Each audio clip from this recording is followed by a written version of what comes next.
और देहरादून से ही एक और बड़ी खबर की ओर रुख करते हैं। स्कूली बच्चों को दरअसल सुरक्षा मिलेगी।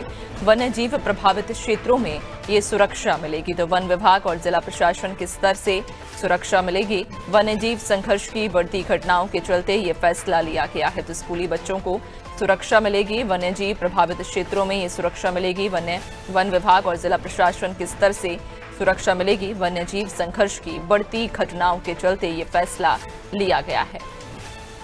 ज्यादा जानकारी लेंगे, सहयोगी सोनू लगातार हमारे साथ बने हुए हैं। सोनू, स्कूली बच्चों को कहा जा रहा है कि वन्य जीव प्रभावित क्षेत्रों में विशेष तौर पर सुरक्षा दी जाएगी।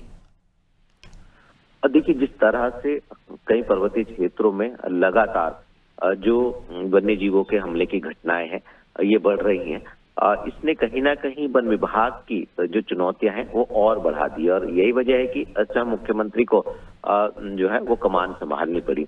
अब मुख्यमंत्री अधिकारियों को लगातार ये दिशा निर्देश दे रहे हैं कि जहां पर जो व्यवस्थाओं में बदलाव किया जा सकता है वो बदलाव किया जाए, और साथ ही साथ जो इंतजामात और किए जा सकते हैं उनको किया जाए, क्योंकि जो शासन के उच्च स्तरीय अधिकारी हैं, मुख्यमंत्री उनसे लगातार अपडेट ले रहे हैं। एक तो हाल ही में जो कैबिनेट की बैठक हुई थी उसमें भालुओं और गुलदार के हमले से जो लोग घायल होते हैं उनको दी जाने वाली जो मुआवजा राशि है उसको बढ़ाया गया था। दूसरा, जो पौड़ी जनपद है, पौड़ी जनपद के जो डीएफओ हैं उनको तत्काल प्रभाव से हटाने के भी निर्देश दिए गए हैं।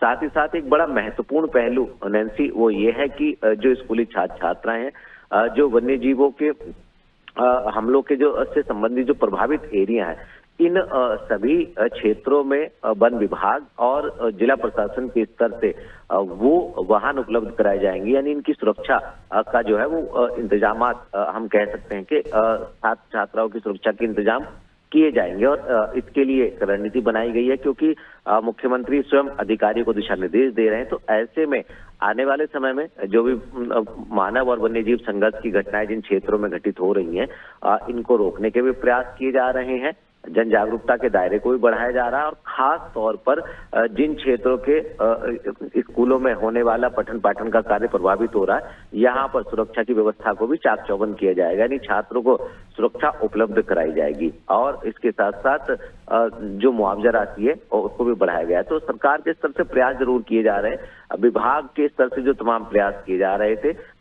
उनको लेकर के अब इनमें बदलाव किया गया, और उम्मीद ये की जा रही है नैन्सी कि आने वाले समय में जिन क्षेत्रों में वन्य जीवों के हमले की घटना बढ़ रही है, इन क्षेत्रों में अतिरिक्त स्तर की जो सतर्कता है वो बढ़ती जाएगी, और इन पर आने वाले समय में विराम लगता हुआ हम देख पाएंगे।